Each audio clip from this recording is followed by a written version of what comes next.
এই দরবেশের শেষ পরিণতির জন্য কোনো রোগ দায়ী ছিল না, দায়ী ছিল একটা গ্রাম আর মানুষের পাথর হয়ে যাওয়া হৃদয়। আহ, যদি এক মুঠো অন্ন আর পিয়াসার জন্য এক গ্লাস জল মিলত, আমার প্রাণ যাচ্ছে। এই ভেবে দরবেশ মীরগঞ্জ গ্রামের দিকে চললেন। গ্রামে গিয়ে তিনি প্রথমে জমিদারবাবু হর্ষবর্ধনের প্রাসাদের সামনে দাঁড়ালেন। জমিদার সাহেব, আমি বহুদিন না খেয়ে আছি, আমাকে কিছু খাবার আর জল দিন, ভগবান আপনার কল্যাণ করবেন। আরে তুই তো সেই বিতাড়িত ফকির নাকি? দূর হব এখান থেকে। তোর মতো লোক এখানে পা রাখলেই আমার গ্রহ নক্ষত্র সব উলটপালট হয়ে যায়।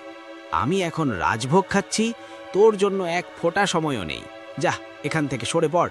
হতাশ হয়ে দরবেশ এরপর গ্রামের যুবক রমেশ এবং সুরেশের কাছে গেলেন, যারা একটি কুয়োর ধারে গল্প করছিল। হে পুত্রগণ, এই বুড়ো শরীরটা আর সইতে পারছে না, খুব খিদে আর পিয়াসে বুকটা ফেটে যাচ্ছে। দয়া করে এক গ্লাস জল, শুধু এক গ্লাস জল দাও। দরবেশ বাবা, আপনি তো সারা জীবন তপস্যা করেছেন, আপনার শক্তি দিয়ে পেট ভরাতে পারেন না, তাহলে আমাদের কেন বিরক্ত করছেন? হ্যাঁ, ঠিক বলেছিস সুরেশ, আমরা এক্ষুনি জল খেয়ে এলাম, তোমাকে দেওয়ার মতো এক ফোঁটা জলও নেই, যাও এখান থেকে। চরম দুঃখ আর হতাশায় দরবেশ গ্রামের শেষ প্রান্তে একটি পুরনো বটগাছের নিচে লুটিয়ে পড়লেন। হে ঈশ্বর, এই নিষ্ঠুর জগতে আর বাঁচার ইচ্ছা নেই, আমাকে মুক্তি দাও, মুক্তি দাও।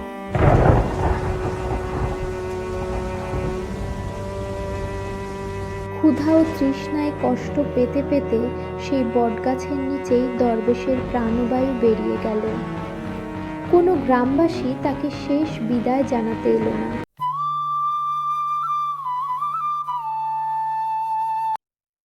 ইস, দেখছি ফকির বাবা আর নড়ছেন না। মনে হচ্ছে তিনি আমাদের ছেড়ে চলে গেছেন। এখন মোড়ল মশাই এ বিষয়ে কি সিদ্ধান্ত নেবেন? মোড়ল মশাইয়ের ভয়ে কেউ এতে হাত দেওয়ার সাহস করবে না। ফকির বাবা তো আর সাড়া দিচ্ছেন না, ইনি আমাদের মাথা ঘামানোর দরকার কি? ঠিক তখনই গ্রামের এক গরিব কৃষক মুহাম্মদ সেখানে এলেন। হে আল্লাহ, মানুষের হৃদয় আজ কত কঠিন হয়ে গেছে। একজন অসহায় মানুষ ঠিকভাবে সাহায্য না পেয়েই চলে গেলেন। দরবেশ বাবা, আল্লাহর নামে আমি আপনার দাফনের ব্যবস্থা করব। আরে দেখ, এই গরিব মোহাম্মদ সেই অভিশাপগ্রস্ত ফকিরের সৎকার করতে যাচ্ছে। নিশ্চয়ই এ পাগল। মুহাম্মদ গ্রামের মানুষদের কথা উপেক্ষা করে আল্লাহর নাম স্মরণ করে দরবেশের মরদেহ জঙ্গলে নিয়ে গেলেন এবং একটি কবর খুঁড়ে সসম্মানে দাফন করলেন। হে দরবেশ বাবা, আমার দ্বারা যদি কোনো ভুল হয়ে থাকে তবে আল্লাহর ওসিলায় আমাকে ক্ষমা করে দিও। জেনে অজান্তে যদি কোনো কষ্ট বা অপরাধ হয়ে থাকে তার জন্য আমি লজ্জিত ও অনুতপ্ত। শুধু আমি নই বাবা, আমাদের গ্রামের সব মানুষদের পক্ষ থেকেও ক্ষমা প্রার্থনা করছি। আমাদের সকলের ভুল ত্রুটি তুমি ক্ষমা করে দিও, আর আল্লাহর রহমতে আমাদের গ্রামের শান্তি, ভ্রাতৃত্ব আর বরকত দান হোক। তুমি ভালো থেকো বাবা, আল্লাহ তোমার মঙ্গল করুক। মুহাম্মদ বাড়ির দিকে ফিরে গেলেন। এভাবেই দিন কেটে যেতে লাগলো। হঠাৎ একদিন মুহাম্মদের বাবা গুরুতর অসুস্থ হয়ে পড়লেন।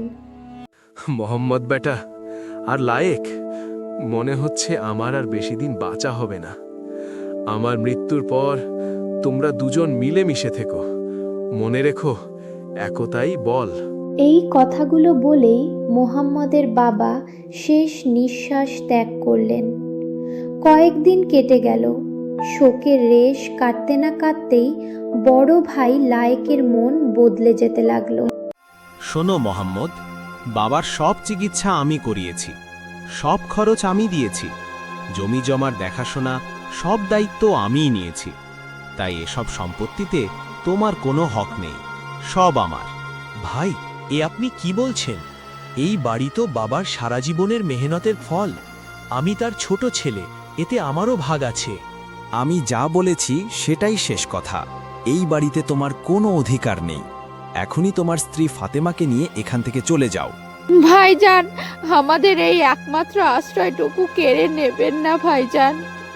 তোমার স্বামী কোনো কাজকর্ম করে না, সারা দিন চুপচাপ ঘরে বসে থাকে, আবার গ্রামে গ্রামে ঘুরে বেড়ায়।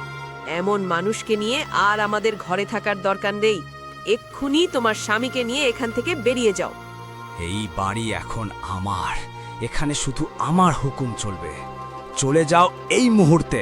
লায়েক আর তার স্ত্রী রহিমা একজোট হয়ে মোহাম্মদ ও ফাতেমাকে বাড়ি থেকে বের করে দিলেন।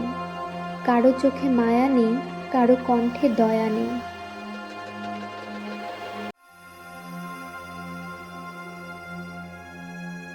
কি রে মোহাম্মদ, দেখছিস কি হলো? তোর বড় ভাই তোকে ঘর থেকেই বের করে দিল। আমরা তো আগেই বারণ করেছিলাম ওই দরবেশ বাবার কবর দিস না, কিন্তু তুই শুনিস নাই। এখন দেখ, ভাগ্যই বদলে গেল। আজ তোর পরিবার রাস্তায় এসে পড়ল। ভাই, মানুষ যাই বলুক, সব আল্লাহর ইচ্ছাতেই হয়। ঘর গেছে ঠিকই, কিন্তু আত্মসম্মান তো যায়নি। আজ আমরা রাস্তায় দাঁড়িয়ে আছি, কাল আল্লাহ চাইলে আবার মাথা গোজার জায়গা দেবেন। কারো ওপর অভিযোগ নেই, শুধু আল্লাহর ওপর ভরসা আছে। নিরুপায় স্বামী স্ত্রী হাঁটতে হাঁটতে ঘন জঙ্গলের মধ্যে পৌঁছে গেলেন। চারদিকে অচেনা পরিবেশ, মাথার উপর খোলা আকাশ, আর বুক ভরা কষ্ট। লোকজন বলে আমি দরবেশ বাবার সৎকারের খবর দিয়েছিলাম বলেই আজ আমার এই দশা। কিন্তু আমি তো খারাপ কিছু করিনি, একটা মানুষের শেষ কাজটাই শুধু করেছি। আল্লাহ সব জানেন, তিনিই বিচার করবেন। লোকে যাই বলুক, আপনি ইনসানিয়াত দেখিয়েছেন, আল্লাহ সব দেখছেন। কিন্তু এখন আমরা কি করব? দেখি কারো কাছ থেকে বা ওই জমিদারের কাছ থেকে যদি একটু টাকা ধার পাওয়া যায়। ওরা যদি কিছু টাকা দেয় তাহলে কোনো কাজ ধরব, আর আল্লাহ ভরসায় একটা ছোট ঘর বানিয়ে নেব। এই বলে মোহাম্মদ গ্রামের দিকে চলে গেলেন জমিদারের বাড়ি। জমিদার মশাই, একটু সাহায্য করলে উপকার হয়। কিছু টাকা ধার দিলে আমি কাজ করে ধীরে ধীরে আপনাকে শোধ করে দেব। তুই তো সেই মোহাম্মদ না, যাকে তোর দাদা ঘর থেকে বের করে দিয়েছে? হ্যাঁ জমিদার মশাই, আমার দাদা আমাকে ঘর থেকে বের করে দিয়েছে। তোর মতো ভিখারিকে আমি টাকা দেব কেন? তুই টাকা শোধ করবি কি দিয়ে? আমার সময় নষ্ট করিস না, এখনই এখান থেকে চলে যা। জমিদার মশাই, এমনটা করবেন না দয়া করে। আমি এখন খুব অসহায় অবস্থায় আছি। আল্লাহর নাম করে বলছি, একটু সাহায্য করুন। আমি কাজ করে এক এক করে আপনার সব টাকা শোধ করে দেব ইনশাল্লাহ। তোর মতো ভিখারিকে টাকা দিলে পরে আমাকেই ভিখারি হতে হবে। আমি এসব ঝামেলায় যাব না, এখনই এখান থেকে চলে যা। এই কথা বলে জমিদার সেখান থেকে চলে গেল। মোহাম্মদ কিছুক্ষণ সেখানে চুপচাপ দাঁড়িয়ে রইল। তারপর সে আবার অন্য জায়গায় গেল, কিন্তু কোথাও টাকা পেল না। সারাদিন এদিক ওদিক ঘোরাঘুরি করেও কোনো কাজ বা সাহায্য জোটেনি। শেষ পর্যন্ত ক্লান্ত আর হতাশ হয়ে মোহাম্মদ আবার ফাতেমার কাছে ফিরে এলো। কি গো, টাকা জোগাড় হলো? না ফাতেমা, কেউই সাহায্য করল না। এখন আমরা কি করব? তাহলে চলুন আমরা নিজেরাই কাঠ কেটে জঙ্গলে একটা ছোট্ট ঘর বানাই। আল্লাহর ওপরে ভরসা রাখুন, তিনি কোনো না কোনো পথ নিশ্চয় দেখাবেন। এরপর দুজনে মিলে জঙ্গল থেকে কাঠ আর ঘাস পাতা জোগাড় করলেন। আল্লাহর নামে ভরসা রেখে তৈরি করলেন একটি ছোট ঝুপড়ি। অভাব ছিল, কষ্ট ছিল, কিন্তু তাদের অন্তরে ছিল সততা আর বিশ্বাস।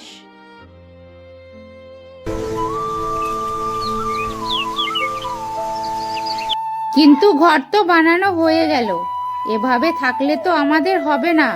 আমাদের খাবারের ব্যবস্থা না করলে আমরা তো না খেয়েই মরে যাব।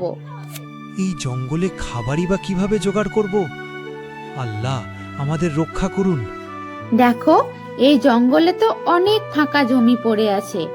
আমরা যদি এখানে একটু চাষবাস করি তাহলে তো না খেতে পেয়ে মরে যাব না। আল্লাহর ভরসায় কিছু একটা নিশ্চয় হবে। এরপর মোহাম্মদ গ্রামের কামার অশোক চাচার কাছে গেলেন। চাচা, আপনি যদি আমাকে একটা কোদাল দেন তাহলে খুব উপকার হয়। আমি কিছুদিন পরে কাজ করে কোদালের টাকা শোধ করে দেব ইনশাআল্লাহ। দেখো মোহাম্মদ, আমি এমনি এমনি কোদাল দিতে পারবো না। আমার কাছে কাজ করো, কাজের বিনিময়েই তোমাকে একটা কোদাল দেব। কঠিন পরিশ্রমের বিনিময়ে তার কাছ থেকে একটি কোদাল চেয়ে নিলেন। মোহাম্মদ, এটা তোমার মেহনতের ফল, এটা রাখো। কোদাল নিয়ে যখন ঝুপড়িতে ফিরে এলেন তখন দেখলেন ফাতেমা ভয়ে কাঁপছেন, শরীর নিস্তেজ হয়ে পড়েছে। ফাতেমা, কি হয়েছে তোমার? তুমি এভাবে শুয়ে আছো কেন? আমাকে বলো। আমাকে সাপে কেটেছে। আমার শরীরটা ধীরে ধীরে যেন অসাড় হয়ে যাচ্ছে। ধৈর্য ধরো। বাবার কাছে শুনেছিলাম এই জঙ্গলের আশেপাশে আল্লাহর রহমতে এক ধরনের বিশেষ লতা পাওয়া যায়। আমি এখনই খুঁজে আনছি। আল্লাহ ভরসা। মোহাম্মদ পাগলের মতো জঙ্গলে খুঁজতে লাগলেন, কিন্তু বহু চেষ্টা করেও কিছুই পেলেন না। শেষ পর্যন্ত ক্লান্ত হয়ে এক গাছের নিচে বসে পড়লেন।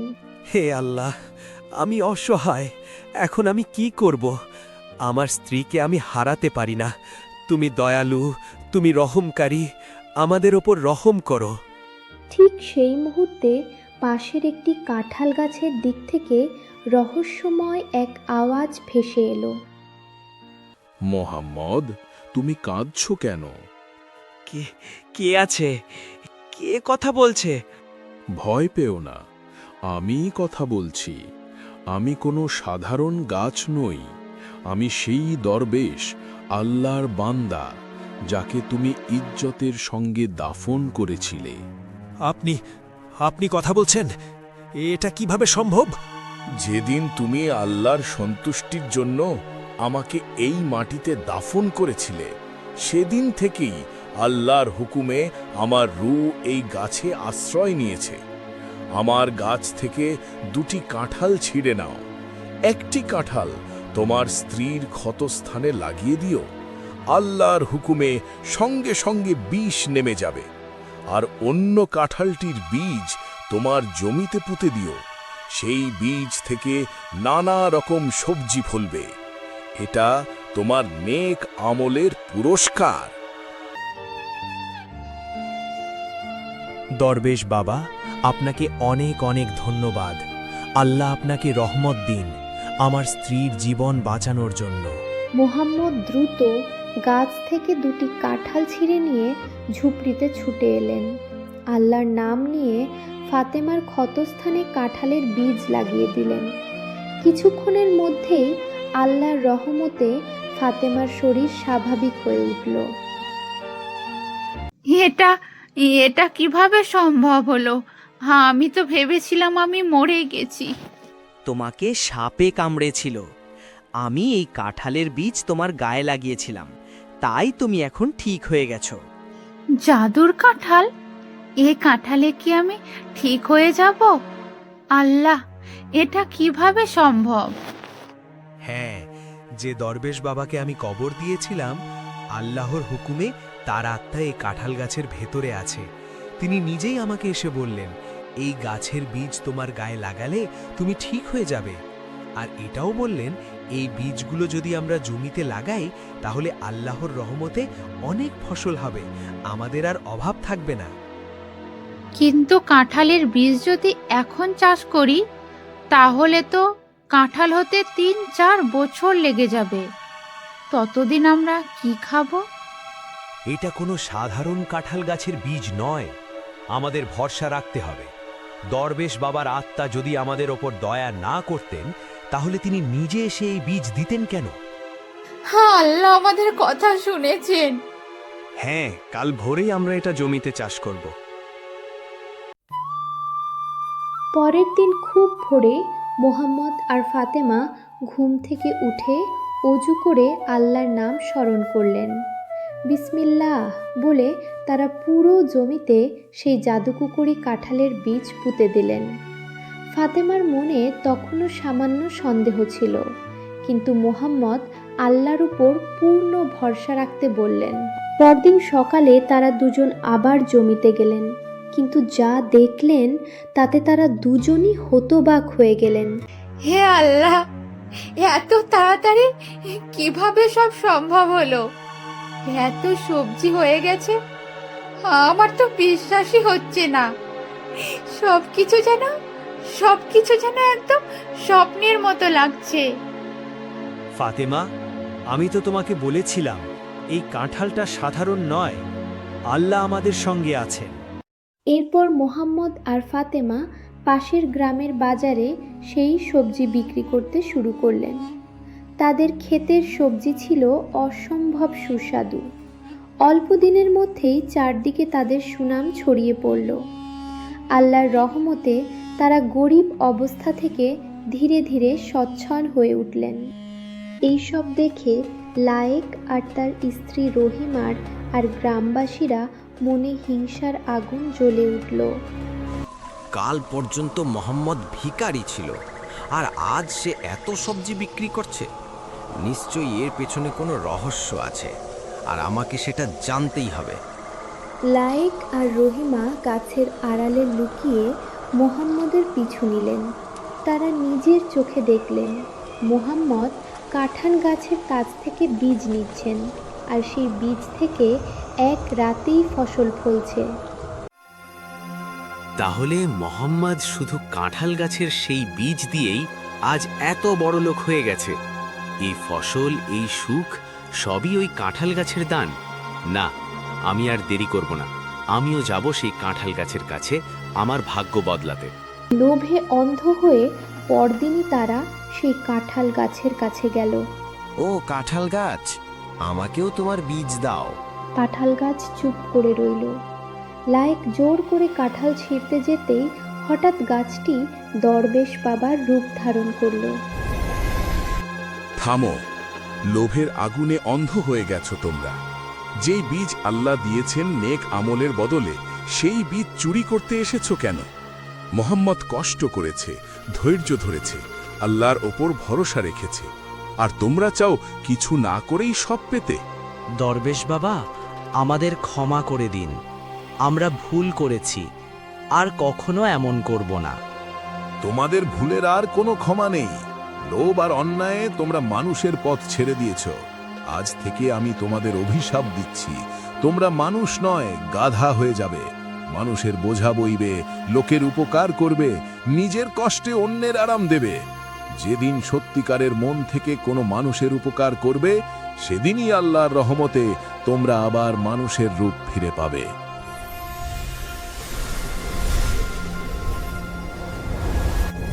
সেদিনের পর লায়েক আর রহিমা আর কারো দিকে কুঞ্জরে তাকায়নি।